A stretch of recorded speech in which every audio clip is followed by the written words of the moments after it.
guess we're rolling. So, how did this documentary start off? Well, as you know, I've been working on another particular documentary, and I was looking for a couple of other, possibly a projects or a couple of other projects, and I knew Aaron through some work that we'd done in terms of some short films, and it just popped into my head one day. I thought, Aaron's coming back from depression, from sort of being in sort of a bad place, and he was going back to this time. I thought that's going to make a really good story. So that came about, didn't I? Just approach you. And yeah, you just approached me, didn't you? And then we met up for a coffee. It was quite a bad time as well. I wasn't fully out of my depression. I was sort of trying to figure it all out, But basically, when Andy got in touch with me, I just basically broke up with my partner. She left. We broke apart basically.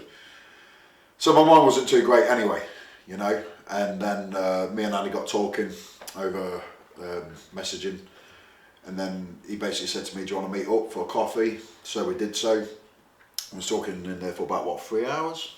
It's quite a while, wasn't it? 2 hours 58 minutes, I think. Oh, was it 2 hours and 50? Well, I do apologise, But but yeah, no, we were just talking, and he was telling me about all these documentaries he's doing, and obviously I knew he's done that sort of work before in the past with autism and things like that, which I find quite intriguing because my son's autistic as well, my youngest boy, and we were just talking about it, and he basically said to me, he says, "How do you fancy doing a documentary? How far do you think you can come back from where you are?" It's like I said, I know what I'm like, and I know I'm the sort of person, when I've got something fixated in my head, I'll do it regardless. I've always been like that from a young age. And I basically said to him, if I can get this all in my head again, I will go as far as I can, literally. And that's why he said to me, "Do you want to do that?" And I said, "Yeah." So then it was just a case then, he was like, "Right, if you think you can do that, as they say, come back for the brink of no return." He basically said, "Can we film you doing it?"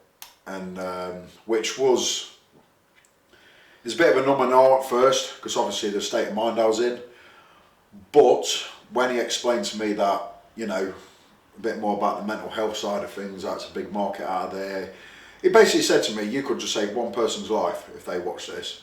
And that one person alone, was enough to make me think, what, let's do it. You know what I mean? Because I know what it's like to be stuck in a mindset where you feel like there's not much hope and there's no way out. So that was the go ahead, the push I needed to say, shake hands on it and say, yeah, let's do this documentary. Yeah, and I was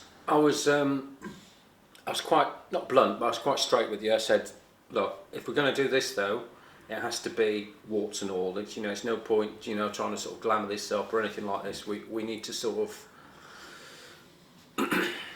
we need to explore everything in terms of your comeback, whether that's mental health, whether that's physical hardship in terms of preparing for it, all the things that form part of you.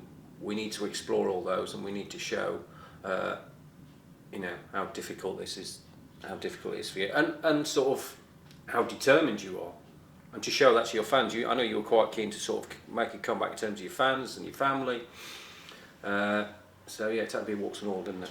Yeah, you can't pull punches if we decided we can't pull any punches. If we're going to do this sort of thing, we've got to go full on throttle and just basically see how it is.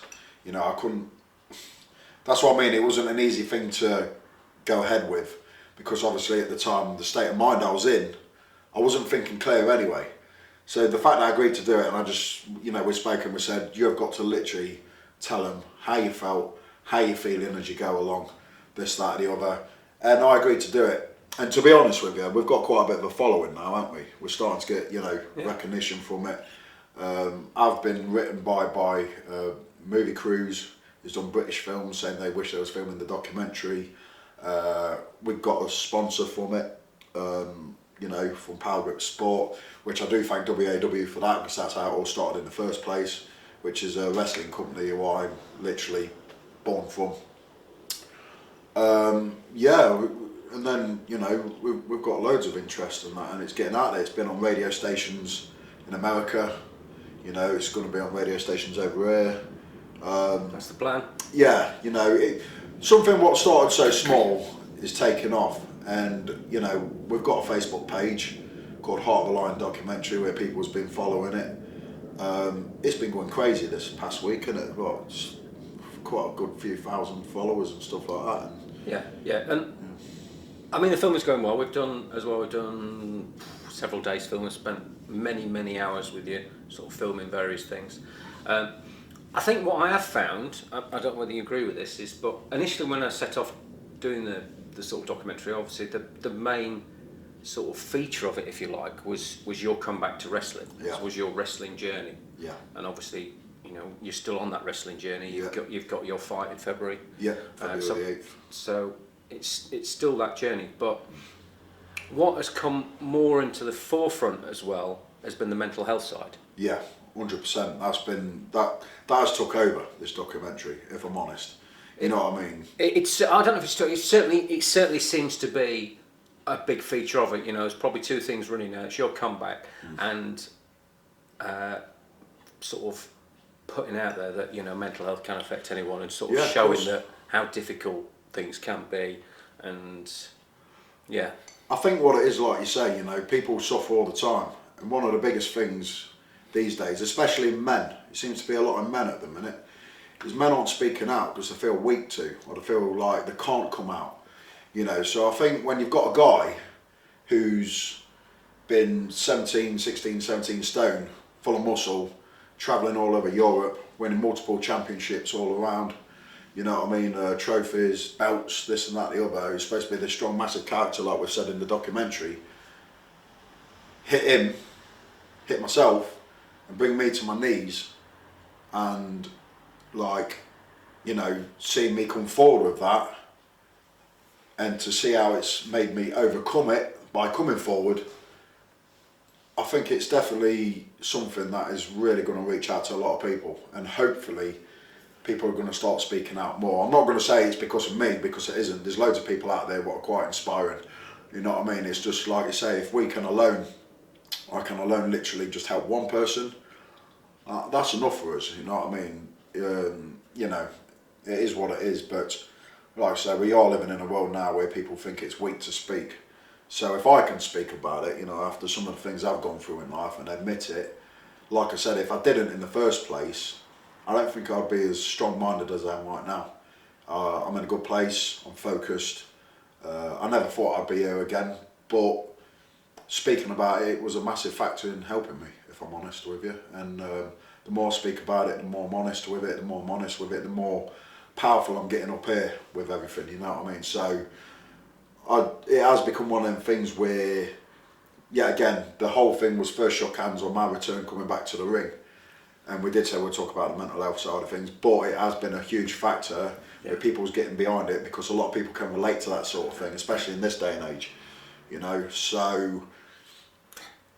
Yeah. I think, and I mean, from me, I'm sure you do as well, but I think we appreciate the sort of the following that is getting, because obviously it's important that we do raise the profile of mental health. Obviously, it'd be great if this documentary was successful in terms of its viewing figures. Once we sort out, or we try and negotiate where it's going to go in terms of video on demand platforms. So, yeah, I think you're really surprised by amount of following it's had and the sort of messages you've had. Yeah, like I said, you know what I mean, we're talking about, we hope, you know, wondering where the success of the documentary is going to go. Realistically, I think we've had more than enough success already, because like he's just said, you know, the amount of messages I get on a daily basis, and I can't even reply to them all, can I? You know, I've shown him. I've been on the phone for hours to people from America to Australia, to just all over the shop. You know, it's getting out there. People's messaging, and I try my best to get back to them. And you know, I've had a few messages in there. You know, after taking my time to speak to them, where they've messaged me a week later or something. You know, and basically said, you know, they managed to look at things in a different light. And I just think, well, that's enough success already. You know, so anything else now, to me personally, I don't know if you'll agree with it, anything else from here on is just a bonus, because we set out basically from word go to say if we can help one person, but we've overcome that already. You know what I mean? So I think we're doing all right. So regardless on how well this documentary goes, I'm happy already with what we've succeeded in it. And that's just the fact that helping people. You know, I had a woman contact me last week. I told you about it, didn't I? And it welled me up. It really welled me up. I had to have a moment, you know. She lost her daughter. This woman I got talking to, she lost her daughter, and she's, you know, suffered real bad depression from it, and this and that. And I spent a bit of time talking to her, this and that, and you know, not that you can ever say anything or do anything that's just going to make you overcome it. You're never going to overcome it. You're not. I've never lost a child, and you know, I hope I never do, but I've lost family members that are close, like my sister and things like that, many years ago, and I always remember how my mum was at that time, and you know, it still affects her to this day. So you know, I spoke to this lady on the phone, and just in general and that, and then you know, she actually sent me a message not long after saying that some of the words I've said and some of the things I've done has helped her mentally with her journey and things like that. And sometimes I think, you know what, you know, like I've said before, when you're doing things like that, you realise that you're doing a good thing, you know, and it's making me want to push out further, to push this as far as we can go, you know what I mean? And that's just one of the messages I've had. Like I said, I've had phone calls and messages and so from above seas, you know what I mean, from the United States to Germany to just all over the shop really. And like I said, it's probably one of the most amazing decisions, along with Andy, now that I'm starting to see that I've ever made in my life, you know. And if I'm honest, it's probably one of the best feelings I've had as well.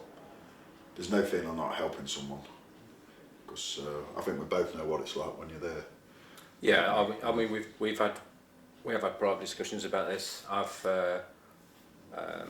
You know, it may come out in the documentary as well, but I've had those issues in the past. You know, I've been to the doctors, had the tablets, and those sort of suicidal feelings, and sort of been, yeah, in not a great place. Occasionally, you know, it hits me now, but I think talking about these things certainly helps. And I think when you speak to different people, you're surprised how many people do suffer from time to time. And I think talking about it and getting that message out there and saying, look, you know, there's nothing wrong with you as an individual. It's just, we're complicated, aren't we? As human beings, we're complicated. So our brains are amazing things, but equally, you know, there's going to be a bit of miswiring at times. And sometimes I don't think society helps, if I'm honest. And yet again, you know, I'm speaking the truth here, just how I feel is the truth. And like I say, social media, society in general, we're all made to believe we should be a certain way, you know what I mean, and we should be strong. And you know, you turn on Facebook or Instagram and you're looking at like people who you know are having perfect family lives, this, that and the other, and you don't seem to be having that, so that can put a damper on things. People having success, yet you don't seem to be having that, but you don't realise that these people having success, I was having success, you know, I had everything I could have asked for, if I'm being honest. You know, I had a partner at the time who I loved to bits, you know, I'd have done anything for that girl. I had beautiful kids, I had a home, you know, everything was, I couldn't have asked for nothing more. But that's when I was at my worst. You know what I mean? So, and now that I've lost all that,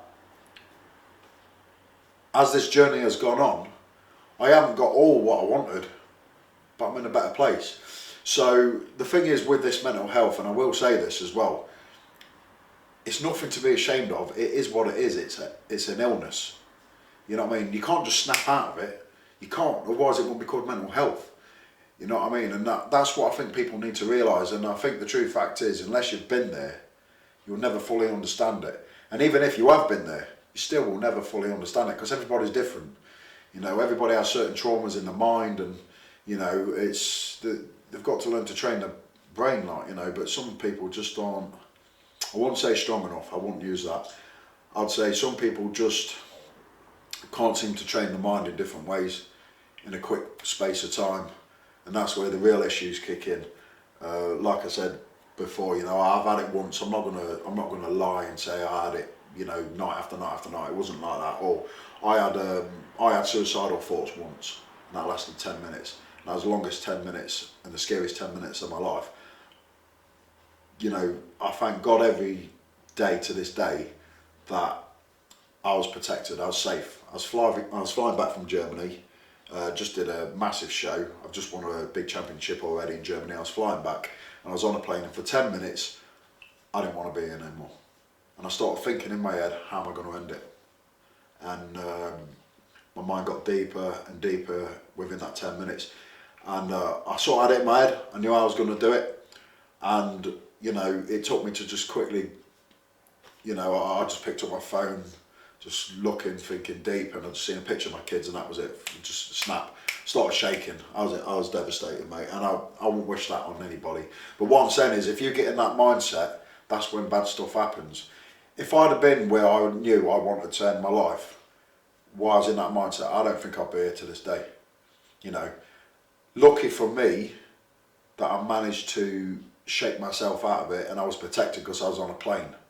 You know, in my eyes, that was God speaking to me, saying, no, you ain't doing this just yet, you know. Say what you like about it, but that's what I mean. When you're in that mindset, you don't think about other people. You don't, as selfish as it might sound and as hard as it might sound, your mind's completely warped. You don't even know you are yourself, you know, and that was just my experience, you know what I mean? So I kind of understand why people do suffer and the way they do, and sometimes when it goes as far as it has to go, and it's such a shame, but they're not on their own. They're not. There is help out there. Yeah, and the documentary is really, it's, you know, obviously we talk about the mental health, but it's also looking at the positive side of having a focus and things like that. So, you know, with the wrestling, you know, you're trying to come back, you got a big fight in February, you've had a bit of a hiccup with your foot, which obviously is sort of hindered your training a little bit and put back the fight, which originally was going to be in November. But things are progressing well. Documentary's progressing well. We've still got a lot more filming to do. And I mean, from my point of view, what I want to say is that obviously this documentary, I'm doing it in my own time. I'm funding it myself, and because I really feel quite passionate about A, the story, and B, about the mental health side. So I really, you know, we really need people to sort of engage with us even more and sort of view it and make sure they tell their friends about it, and hoping then once it gets released that, you know, we're gonna get the sort of recognition, hopefully, that I feel you deserve.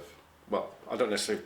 you know, no, I'd say you deserve it. Well, because, I feel that the story will deserve. So yeah, you know, like I say, it is what it is. I'm just happy we're doing it now. We'll see. And like I say, you know, I'll go over to Germany in February. I'm going for the first ever IPW double heavyweight champion. It's never been done before, but what a way to come back. What a way to come back, you know. Takes time out, suffers mental health, feels like there's no way back, losing everything.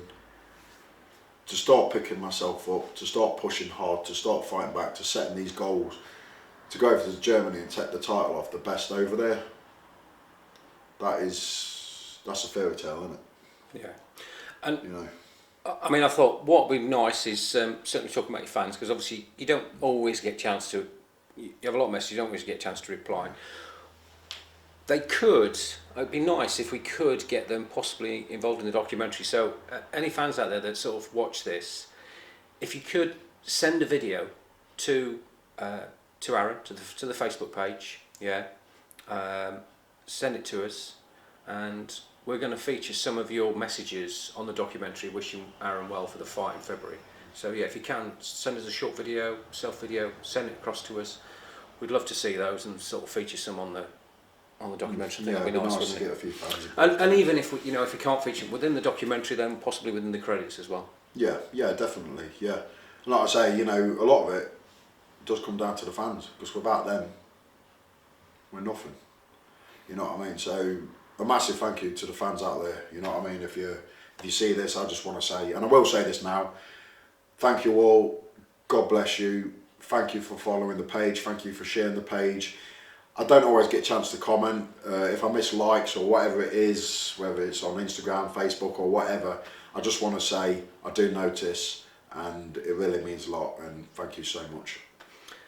From my point of view, yeah, I reiterate what Aaron's just said. Yeah, I appreciate the sort of following we're getting. Please subscribe to the channel. What we're going to do is we're going to put out some more of these, just to give me a little bit of update on how the documentary is going, and you know, any special features we may well include later on as well. But yeah, keep following, subscribe to the YouTube channel, and keep liking the page and sharing. Yeah, tell your friends about it. I just want to say one more thing before we end this as well. If you are suffering at all, it ain't weak to speak. Believe me, it'll probably be one of the strongest things you'll ever do in your life. You know, and when you overcome it, and believe you can overcome it, you will probably look back and help someone else. But you've got it in you, and it takes a lot of strength. You're not weak. It takes a lot of strength to step forward. So do so, and like I say, God bless you on your journey.